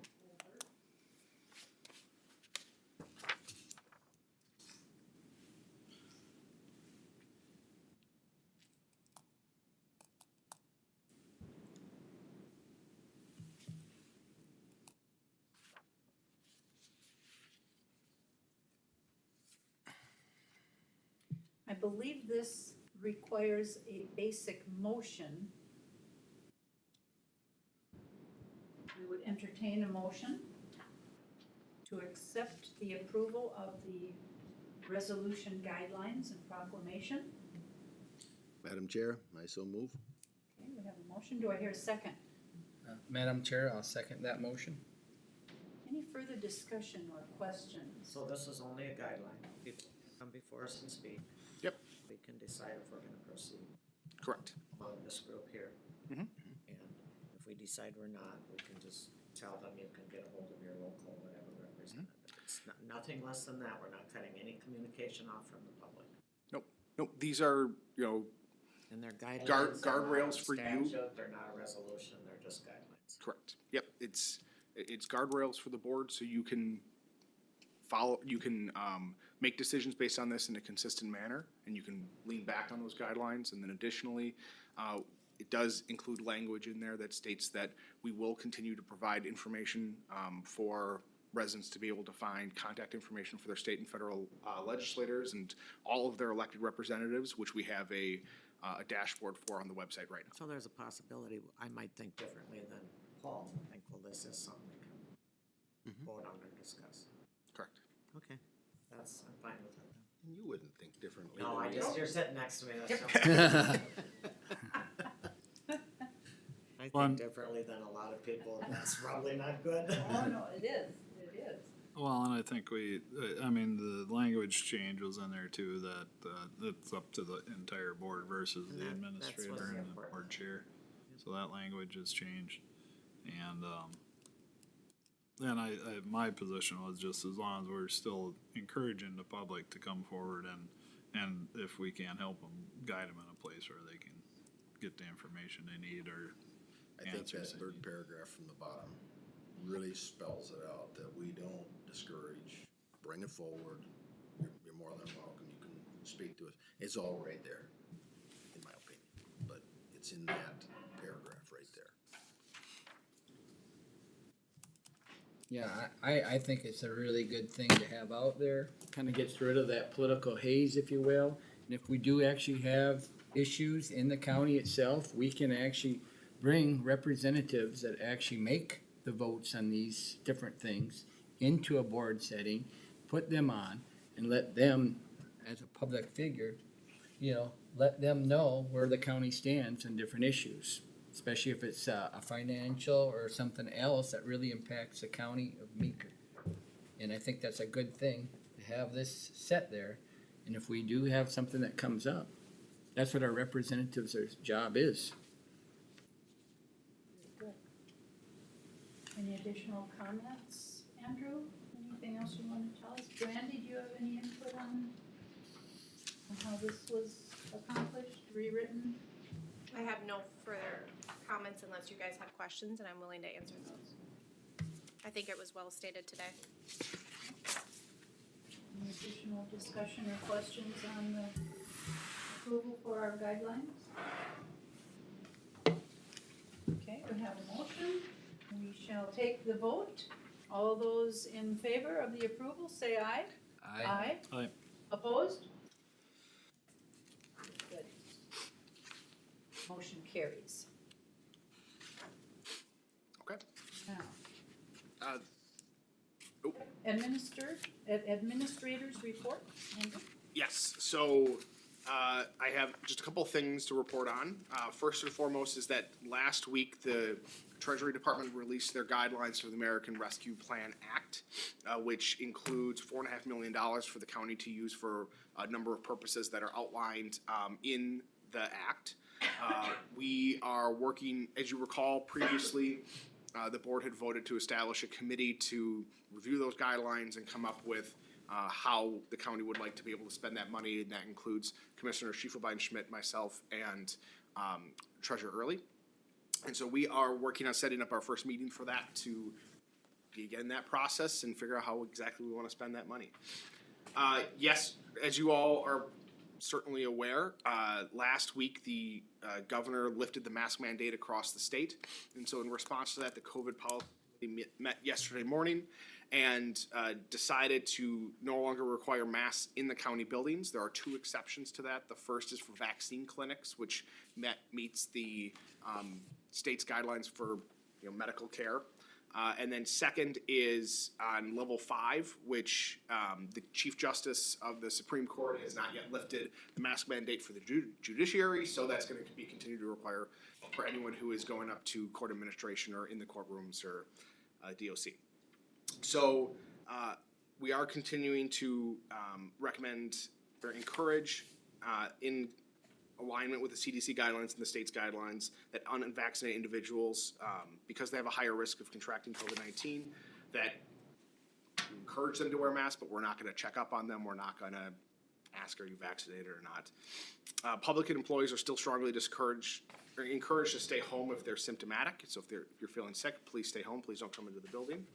And social distancing guidelines have still not yet changed, so we're continuing to follow those practices. But we are ready to make adjustments as the state and the CDC adjust their guidelines. Last but not least, May 31st is Memorial Day, and all the county offices will be closed. It falls on Monday. Yep. So, good. Same time as last. The smirk, I knew something was coming. I couldn't help. Memorial and Amy Valley, because we're doing ours on the radio. We're doing live at the Yeah, park. so we made these plans before we got them, so, cause we usually have a little parade and cemetery and breakfast, so we canceled them all, and then we got the words, so it's too bad. I'll have to talk to you, can. What's that? I'll have to talk to John Yeah, you McCann. talk to Give the him some guy. crap. Do it. I'm the one that made that decision. Alright. So, I just have one question. In looking at our fund balances, it always brings back my question that at some work session, we need to maybe have a discussion about, is this the right amount we're keeping? Should it be less? Should it be more? I think it's something that would be nice to have a little more concrete idea of. Yeah, we do have an existing fund balance policy. We are in excess of that, but the existing fund balance policy, as we'll discuss at our actual special work session. We had one, so I'm It was impressed. approved in 2011, yeah. But the, That was here. and I don't believe you were, no. Yeah, your name was not listed on the, Hope I wasn't. 'Cause on the I don't roll of remember votes. it at all. But You have been here on a long I time. brought this up a lot and nobody has ever said to me there is a policy, so I appreciate that. Ann. well, as I have reviewed the policy is fairly vague and confusing in the fact that it sets 3 targets to hit for fund balance, and so we'll take a look at that, and we're gonna actually discuss that a little bit at our special work session on Thursday. And I think I would maybe just piggyback off that or comment. One thing I think we're gonna have to be cognizant of in the budget is the inflation of fuel price and different things like that too. So I mean, I'd rather be going into this with, on the higher side, being And I able to agree, and I think- adjust. And I think it's a discussion, but we can always find a reason to do that. Yeah, yeah, Better, you know, I'm defending taxpayers here, we can't. yeah, yeah. And so are you, I Yeah, think, so, yeah, yeah. yeah. So it's a good discussion. Yeah, I think as part of our budget process this year, we're probably gonna wanna look to update that fund balance policy and identify a certain target and then identify what to do with that money when we are in excess of that target. Good.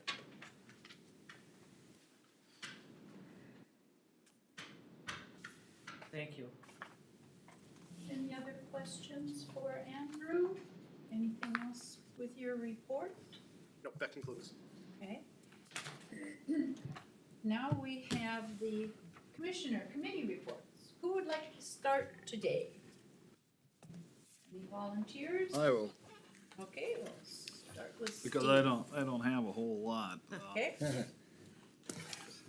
Let's see here, since the last board meeting, we had emergency services board meeting, we've been working a lot on strategic planning there. And trying to identify exactly, what that looks like, as a central Minnesota region.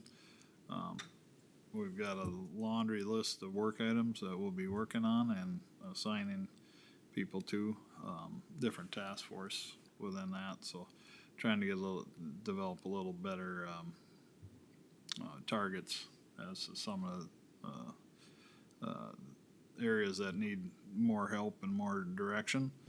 And also, I think we haven't met for over a year in person, it's always been virtual, so that is a definite, communication barrier, I feel, on that board anyway, so that's something we're hoping to get back in person here before too long. And then we had EDA last week, and I got my notes here a little bit.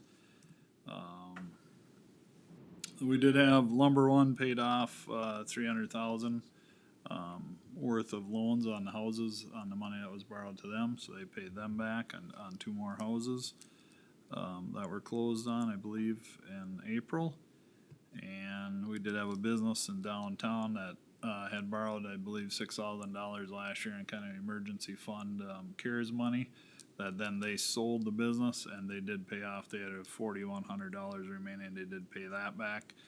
And that feels good because EDA doesn't have any strings attached, to some of them grants. So that was one that was good to get back. And then we had a presentation from, Michelle Maratsky out of Mid-Minnesota Economic Development, and she's been working with Litchfield Downtown Council on some planning efforts for opportunity zones and focus on building resilient communities. And then we talked, we're still looking for a board member from the Watkins area to join EDA.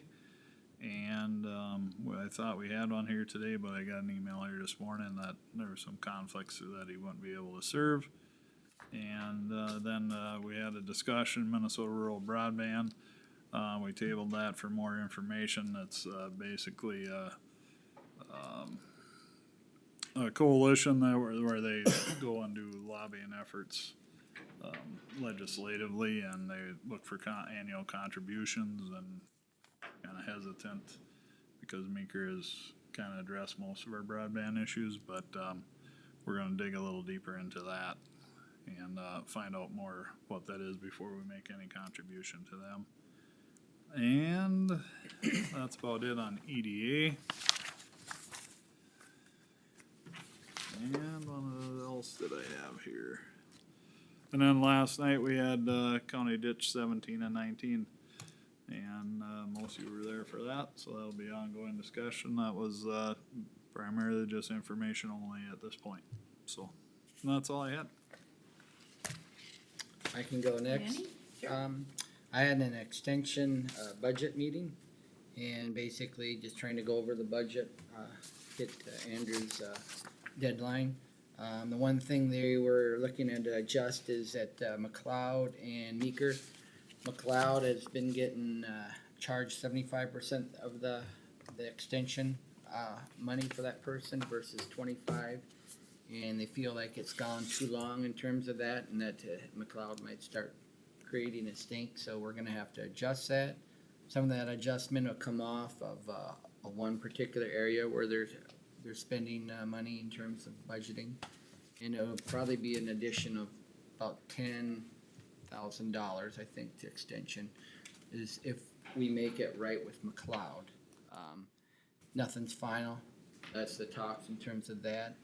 I had a Woodland Centers meeting with Beth. This is the first one where it was a hybrid. Beth was in person. I was in a Bobcat. So one was a compliance thing.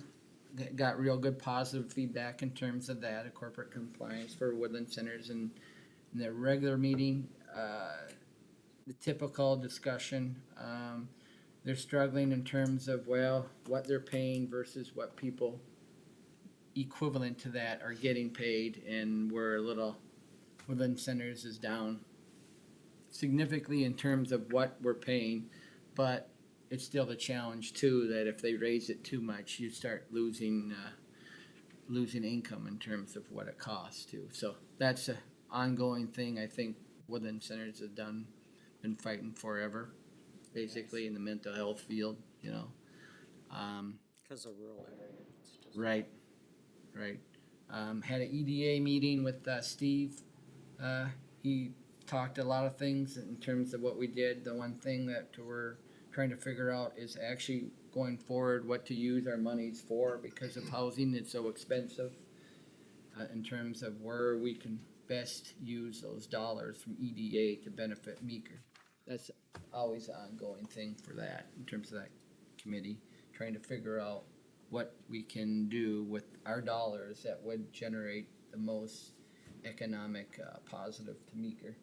and with housing so high, I don't know if that's gonna be a continued thing this year or not, but we're working through that.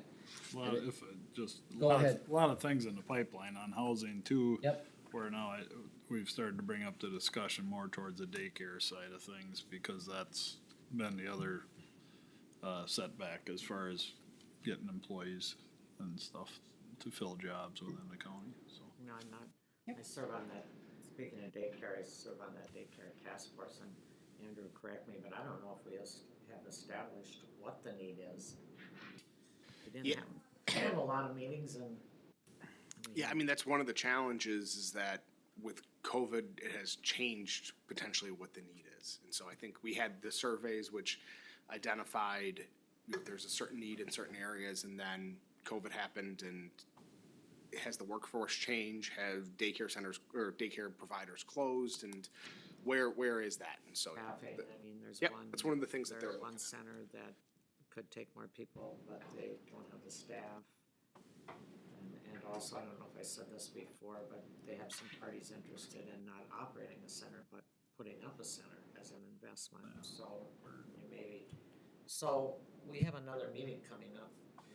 We have to Are get you there. on that now? Cause we Yeah. elected you on that, so I don't know. The EDA. Oh, on the Just task force. design, I was fortunate enough to, Oh, you used to always, you're on it, on the daycare?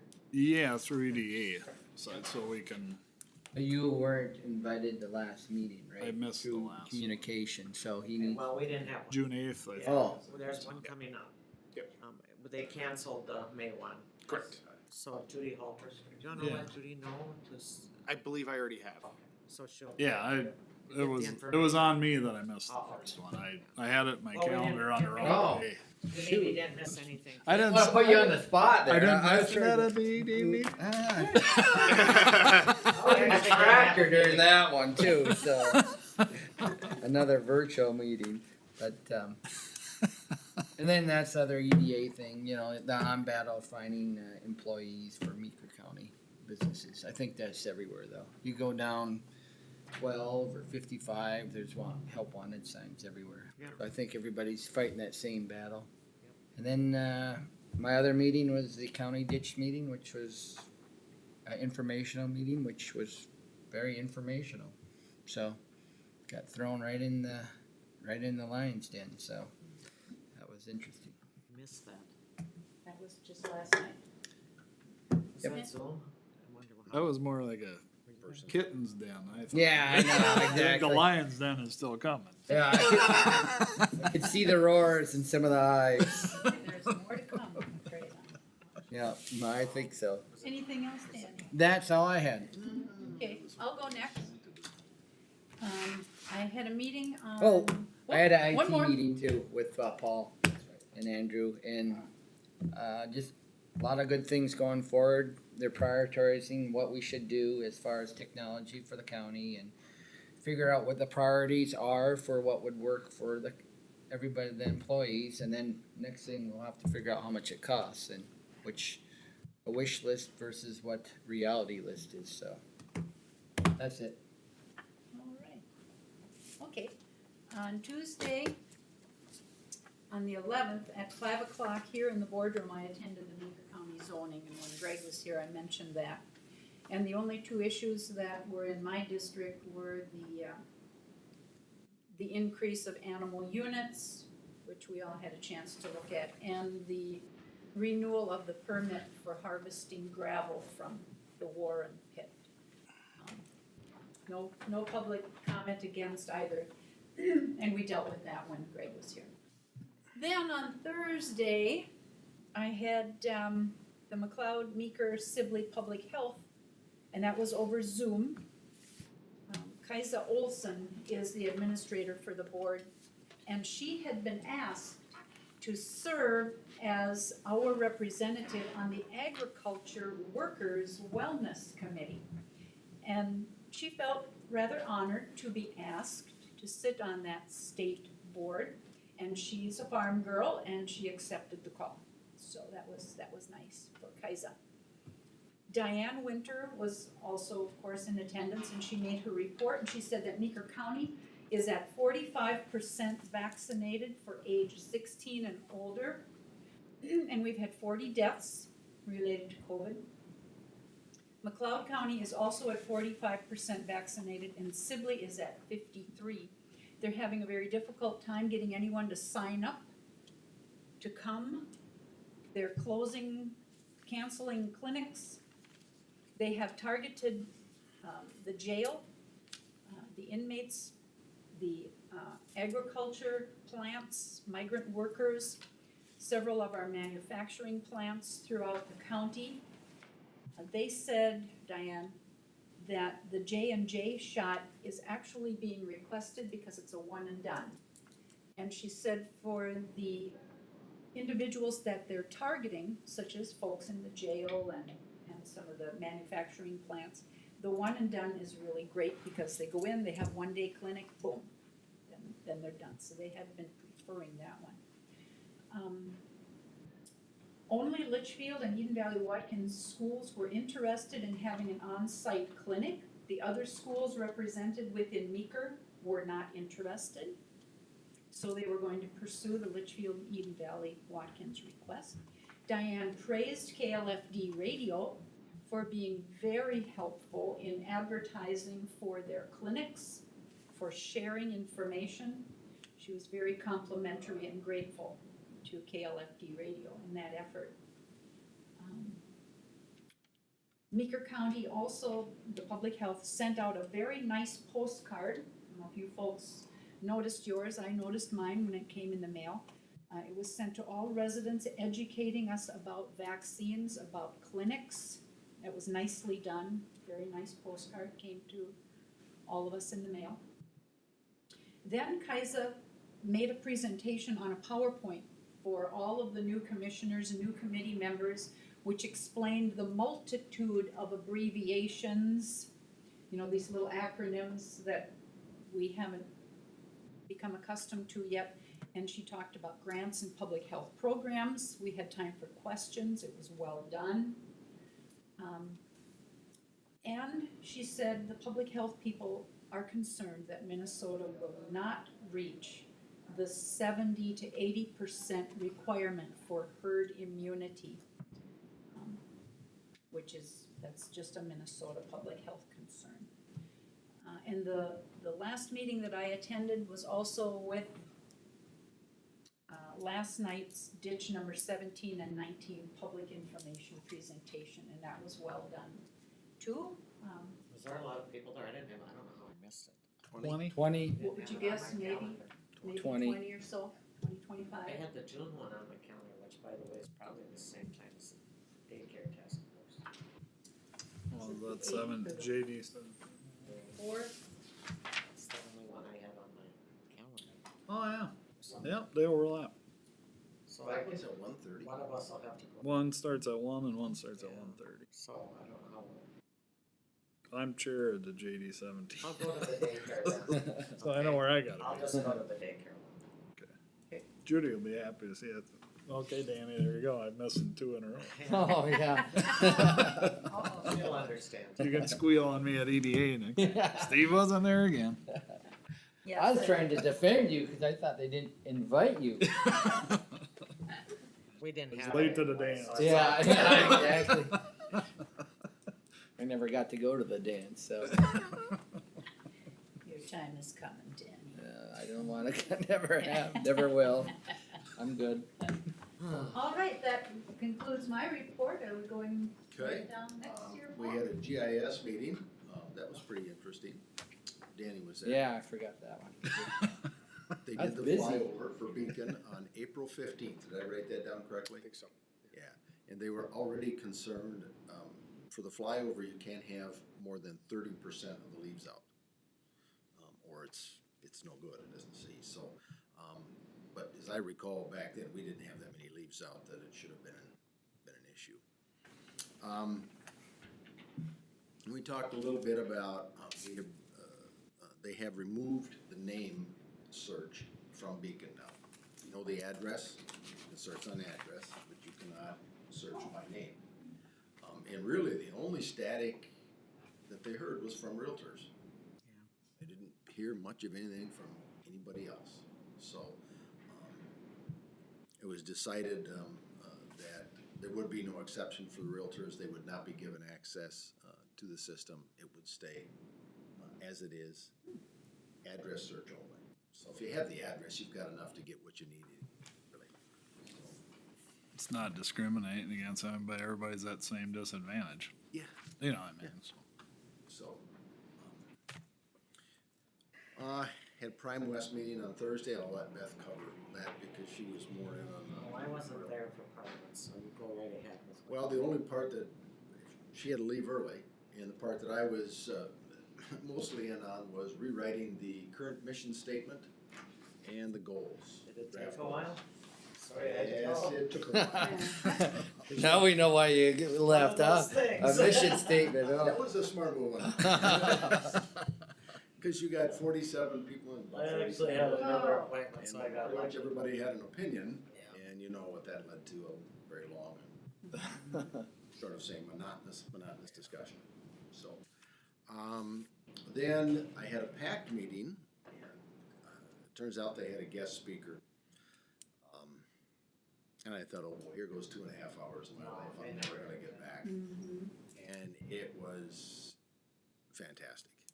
I couldn't believe it, because I got into it and I thought, well, I'm here, I'm scheduled, I'm on, let's see what it brings. And the person giving it was excellent, her presentation was good, she was very, very sharp, very sharp.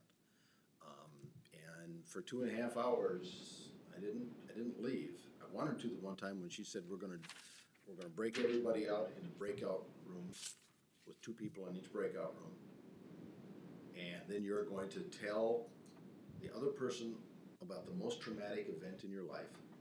Then 5 minutes later, we're gonna change it, and you're gonna be in a room with somebody else. Then we're gonna move you in a room with somebody else, and then one more time. Then they were gonna bring everybody back together and call on people to share their traumatic experience with the entire group. And I'm sitting here and going, man, this is pretty much it for me, I'm getting off. Yeah. But, it was kind of a prank. She wanted us to know what it must feel like for some children when something traumatic has happened to them and everybody tries to get them to talk about it. It's like reliving the trauma for that child. And it was fantastic. I'm serious, it helped me. And we've got another one coming up in June, and I'm really, same gal's gonna be doing a presentation. I'm really, really looking forward. Can I ask who it was, Paul, who, or what, Julia, I can't remember her last name, but I'll send you. what was her, what affiliate, or what I believe she department? was a clinical psychologist. Okay, I was just curious, but. Fantastic. Just, it was really fantastic. Then as Danny said, we had an IT meeting. And, it was good to hear that I'm not the only one that's frustrated with GroupWise. And it seems to be the general consensus. I had a real frustrating moment this morning because I wanted to look something up. I had kept all my ditch files in a folder, and that folder is now empty. It was the ones when the very first month I was on, I had those 2 big ones, as you recall, Steve, you were on those too. I kept those emails and all of that data for reference. Group-wise is just difficult to I don't know what I'm gonna do now because I knew you were keeping them, so. No, I was relying on you. They're gone. What is this, prank Paul week, huh? So, yeah, the IT meeting I thought was, I think Andrew's really got everybody starting to be willing to talk about their issues. First of all, a lot of them don't like to talk, and he's going out, and it's good communications coming out, and, It's the only way you'll fix anything. well, the fixes are gonna be a little bit harder Well, than sure, talking about them. sure, but. So, but at least, like Danny said, it's out there now. It's pick 2, 3 things, get those things cleaned up, and then move on to 2, 3 more, but, yeah. So, that was, I wanna bring up one more thing, and I haven't seen it yet, and I'm really hoping, that it did. on the UCAP and the homes in Meeker County, the 5, it turned out we were about $1,028,000 short to make these happen. Representative Erdahl wrote a bill, requesting that UCAP be given the 1.2 million, the gap funding, so we can continue on with the project. So that bill was introduced. We don't know, I see that $100 billion for housing is a part of the tentative agreement that they have, that they reached. So I'm hoping that that gap funding is a part of that, but I don't know, I haven't heard anything yet, and I've been trying to reach out, but I think they're probably all taking a deep breath, they're finally done with this session, and they got out, so that's what Representative Erdahl did for us. I sent him an immediate thank you when he did the bill, just introducing the bill as a start, and then they're gonna have, start the discussions about what we're gonna do with this prevailing wage for counties like Meeker. Because it's not just us, it's going to be other counties, it's down there in Lyon County too. I kinda wondered what John DeCramer would be feeling. He's down there in Lyon County, they're building those homes. We got the bill for Meeker, or, written by Erdahl. They gotta finish 7 homes, I think, this year down in Lyon. They have the same issue, but there was no bill for their funding. So, but let's take care of Meeker and Well, we'll. that was, Have to take care of yourself. that was, I mean, actually, I'm gonna give you a little credit on that, Paul, because if you went to dug into the things you were hearing at UCAP and called me, and then the things I was hearing from EDA through Eden Valley, I mean, we want to put 2 and 2 together. We would have never had a conversation with Dean, but that was Well, through your probing and asking questions that And it also came brought from it together. Debbie and the new commissioner or the new elected official orientation that she provided, which is gonna be very similar to the presentation I think she makes next Tuesday at our work session. And then Tiffany at UCAP is phenomenal too, so, I mean, So is Jeff. so it was good that they hopped right on it. But it would be I think it would be just fantastic if these 5 places get built in the next 2 years in Meeker County. I think it'd be great. So, end of my report, Beth. Well, I think most of my meetings were covered, so I had Prime West, which I had the finance meeting before, and just go over the finances and a few things. Enrollment is still up because of COVID, we're just accepting, people, they have a lot of money on, cash on hand. Some of that is because, they got early, they get paid, it's a bookkeeping thing, they get paid a huge amount of money, I think.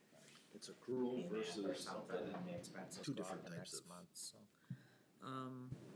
So that's all good, they're still worried about, getting the other counties on board that are, and, what the state is trying to carve out, which is pharmaceutical, dental, and transportation, that would be run by one state agency rather than us doing it, and they'll never be able to, I mean, rural is not city, so hopefully, that's what Paul was talking about, we have to get a hold of our legislators when more of this comes forward, and let them know how important it is that we have our own county-based purchasing. I also had, a hospital executive meeting last week in the morning, and that was just some future planning, an update on the remodeling.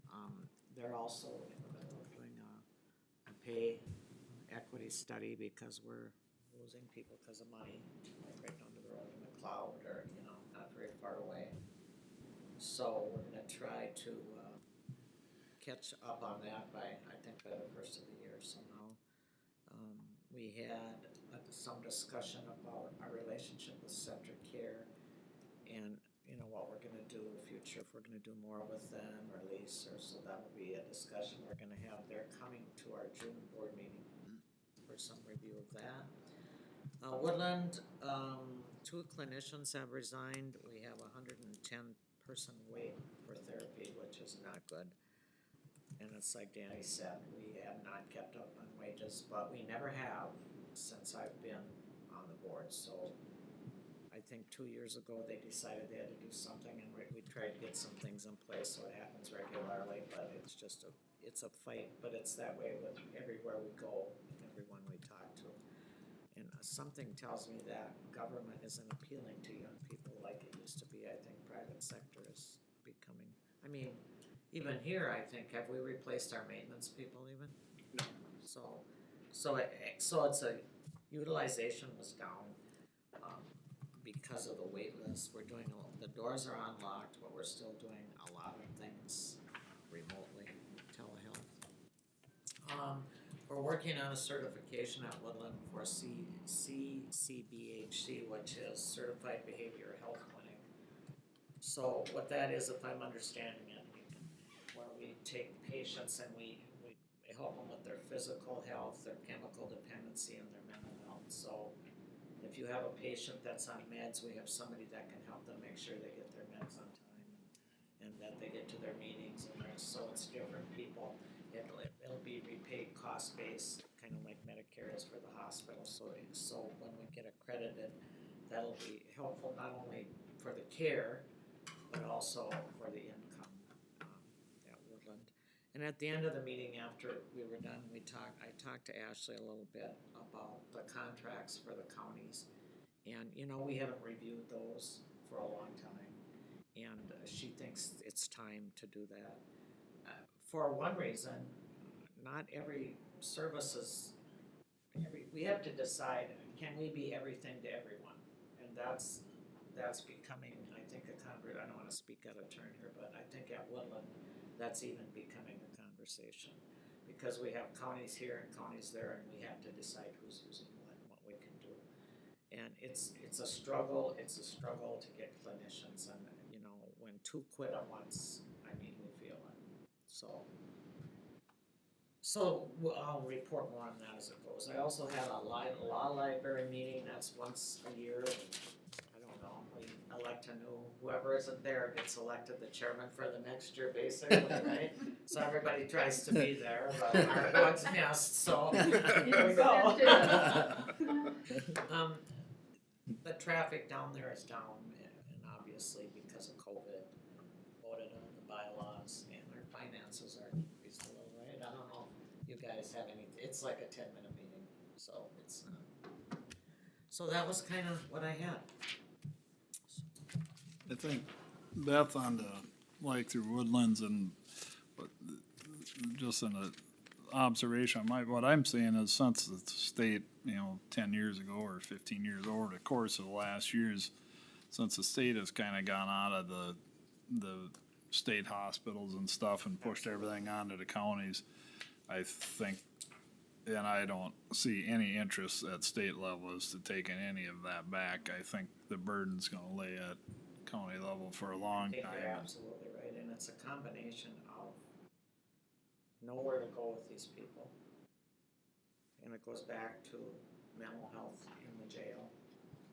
We have a detox that doesn't get used as much, and is it transportation, or is it because people just won't come anymore?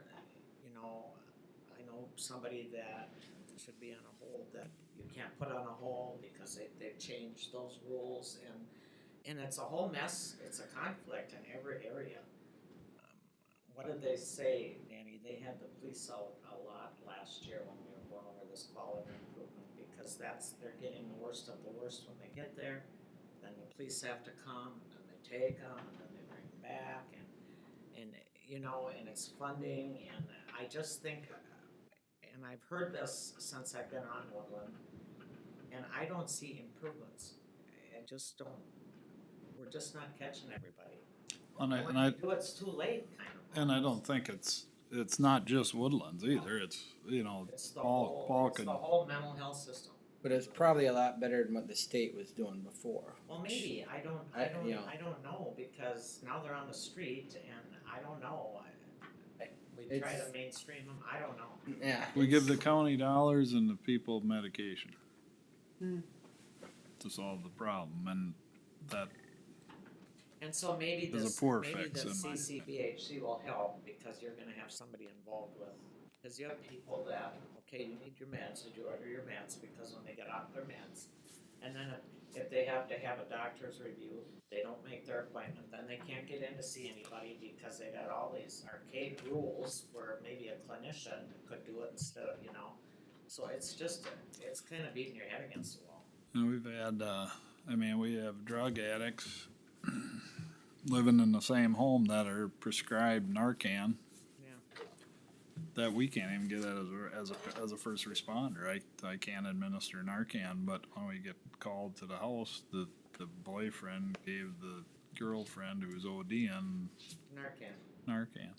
See, that's. And we're just sitting there scratching our, like, what's wrong? I mean, I know, so it's a whole bunch of stuff. and I shouldn't even go there. No, But I it's, understand. I think we've got, the whole system itself is. Well, and it's like mobile crisis, that's been a successful program, and we got a lot of funding, I think I told you the first year, and then the more successful it is, it seems like they cut back on the funding, cause they know then the counties will pick it up, cause it's successful. But here's the deal, if I understand it right, if they don't call, you can't come. So if the person that's having the issue doesn't call and say, I need help, then they're not supposedly be able to come in, and now there's what these new other things, I don't know, you know, the use of force and all that, that's putting, every time you get one end fixed, then the other end breaks down, it seems like. Does that make, you know? So, but the mobile crisis has been very successful in getting people, either maybe they don't need to be put somewhere, or maybe they do, but here's the help you're gonna need, and you get some follow-up. But then they cut the funding back on it, so. Yeah, at the end of the day, the county ends up holding the bag. That's right. I mean, really, But I the can tell you, expensive when they cut bag. the funding back on that mobile crisis, everybody at that Woodland board meeting that day said, well, we wanna keep it, so what do we have to do? Because finally you have something that's working. And so if we have to cover it, we have to cover it.